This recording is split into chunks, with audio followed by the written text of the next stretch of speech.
Huwag ka muna mag-scroll up. Di ba ikaw yung nanghihingi? Di ba ikaw yung gustong masingitan? Ito ang sad story o yung nakakalungkot na pagbagsak ng Suki sunscreen dahil sa reaction nilang ito. Di ba ikaw yung content creator ko na nakakapit sa patalim? Ay. Wala na ba masyadong project na pumapasok? Ay. Wala na bang benta ang pinopromote mo na product? Ay. Nangihila ka na lang ng pababa? Ay. Hindi mo kaya, no? Ay. Bakit? Pag ayaw mo isang product, kailangan mo ba talagang sabihin at i-content dito? Wala na ba masyadong engagement? Hello! Ikaw ba yun? At saka, bakit naman hindi magiging pintura ang mukha mo? Grabe naman ang paglagay sa mukha. Ay! Ano ng white cast? White cast lahat? Mayonnaise naman. Parang mayonnaise naman yan. Walang white cast yan, tingnan nyo. Oo, wala naman. May white cast ba yan? Wala dahil. Oh, ikaw. Lagyan ka tao ulit, ha? Di ba ikaw to?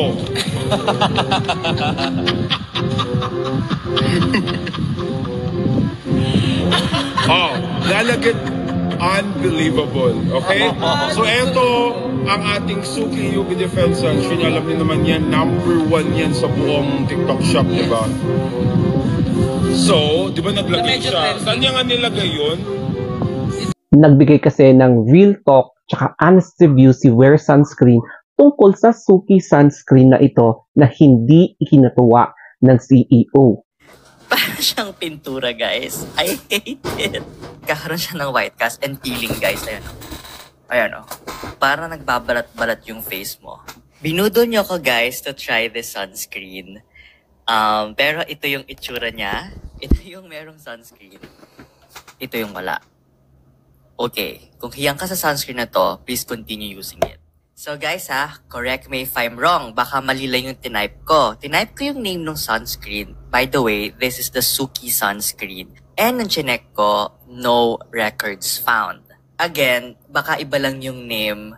Let me know kung this is FDA approved. Again, this is the Suki sunscreen. Medyo viral siya sa TikTok. I bought this for only 129 pesos for 100 grams. Unbelievable. Affordable siya, in fairness.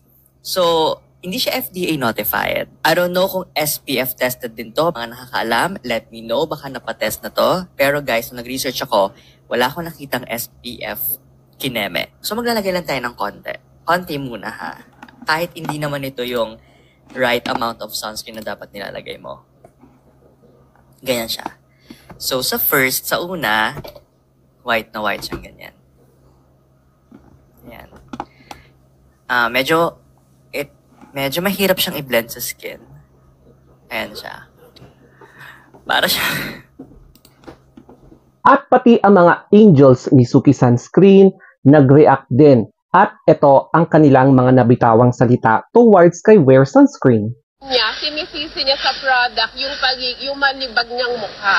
Sinisisi niya sa product natin yung pagiging malibag ng mukha niya. Yes, may peeling effect daw. Guys, napakarami ng, alam niyo ba, sa milyon-milyon na taong umu-order nito sa pagiging #1 niya sa buong TikTok shop, siya lang ang nag-comment ng may libag daw sa mukha. Siya lang ang kaisa-isa. Okay? And syempre, Madam Kuha, yung napanood namin na video na yun, guys, just 2 finger ginamit niya, pero sa kalahati lang. Sa kalahati niya lang nilagay. Madam, yung 2 finger pang buong kakasama po ang liig. Wear sunscreen. Madam, huwag niyo na maisisi sa sunscreen natin ang pagiging malibag niyong mukha, ha? Kaya mag-check out na bilis-bilisan. Nakareceive sila ng sangkatutak na pambabashing dahil nga hindi nila akalain na ganito yung magiging reaction ng isang CEO tsaka ng mga seller. Kaya after nung nakareceive talaga sila ng seryosong bashing or backlash, nag-apologize sila. So, eto yung mga apologies nila. So, guys, I admit I am very sorry kung marami ang nasaktan, marami ang mga o nasaktan ko siya, nasaktan ko kayo, naghihingi ako ng pasensya sa inyo. Kasi nga, yun nga, nadala lang din ako sa emosyon. Nandito po kaming tatlo para humingi po ng sorry, pasensya sa lahat ng mga nasagasaan namin, yung mga taong na-involved here sa aming mga pinagsasabi, sa mga harshment namin, sa mga bullying na sinabi namin, sa mga pambabash namin sa ibang tao. Which is, ito po yung naging lesson learned sa amin, especially kay Wear Sunscreen. Ayun, yung pinagtawanan, naging reaksyon at mga salitang hindi magaganda. Ako lang personally humingi ng sorry kay Miss Wear Sunscreen, kay Miss JB na nabash ko or nalait ko, nabully ko, and natanggap ko na po yung pagkakamali ko. And okay lang po kung i-bash ako or whatsoever kasi deserve ko po yun. So yun po yung kapalit ng mga ginawa kong pagkakamali and tanggap ko naman po yun. And yung sa akin lang is I hope na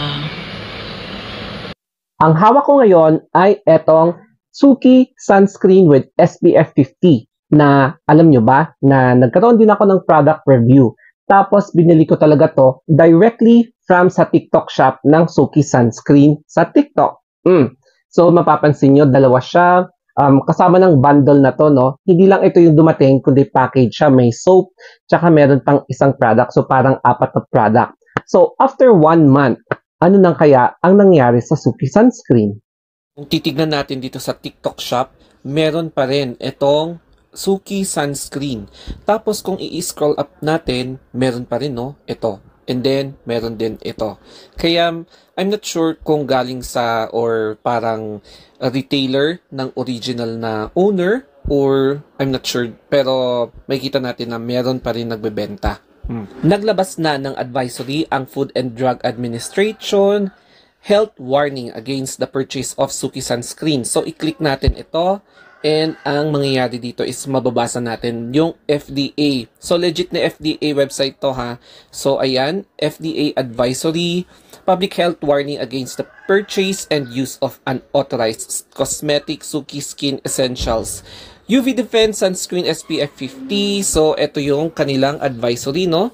Ayan. So, ang nangyari is, since the above-mentioned unauthorized cosmetics products has gone through the notification process of the FDA. So, the agency cannot assure their quality and safety.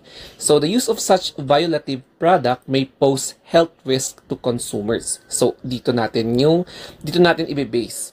And, ayan nga, legit itong website na binasa natin.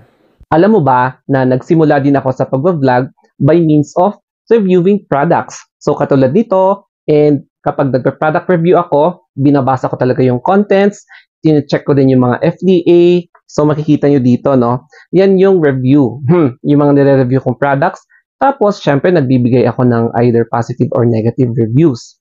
However, ang pinaka-iniiwasan talaga namin is yung backlash.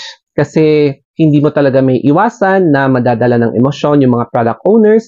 That's why kung minsan, kapag medyo nadala sila ng emosyon, ganito ang magiging reaction katulad ng nangyari kay Wear Sunscreen. Para sa akin, let us give them another chance and wag natin sana silang i-bash kasi hindi lahat ng tao ay perfecto. At kita nyo naman, inamin din naman nila yung kanilang kasalanan or yung kanilang outburst, emotional outburst na hindi nila agad na control. So, katulad din natin na kapag nagkamali tayo, di ba, humihingi din tayo ng tawad sa ibang tao para mag-move forward and bumawi sa mga nagawa natin. So, katulad din nila, willing din naman sila na magbago and bumawi kung ano man yung dapat bawiin. Isang malaking lesson talaga ito, lalong-lalo na sa mga CEOs or business owners o kaya yung mga nagla-live selling na huwag talaga magpadala agad sa emosyon nyo. Lalong-lalo na kapag merong mga product reviewers na nagkaroon talaga ng critical na review sa mga products na binibenta nyo or yung mga services. Kasi kapag nagpapadala kayo ng emosyon, ay mukhang ganun din ang mangyayari sa business nyo. Kaya, as they always say, magpa-relax ka muna, magpahupa ka muna ng emosyon bago ka mag-react. Hindi na rin ako magugulat kung magkakaroon ng bashing sa video na ito, especially kapag nakita nila na ito yung topic natin. Kaya nga, 'di ba, may mga nag-post sa kanilang social media na magre-review sana sila ng product nito, kaya lang natatakot silang mang-bash. So, as expected, marami na rin akong na-encounter na ganito, especially nung nagre-review ako noon ng products kasi medyo active ako dati. Pero ngayon, naglaylo ako sa pag-product review. So, anyway, I hope na may natutunan kayo dito sa video na ito. And sana lesson learned talaga, especially sa mga CEO. Alam ko medyo late na i-discuss itong topic na to, but then this is still relevant, especially sa mga content creators na yes, natatakot na mag-product review kasi nga baka mababash sila. And of course, malaking lesson din ito para sa mga CEOs na makaka-learn and relate sila sa nangyari sa Suki Sunscreen. And yes, marami talaga makaka-relate dito. Mapa-vlogger ka man, audience, o kaya may-ari ng isang product. Kaya, that's it guys. Always remember to stay positive and magpakalma.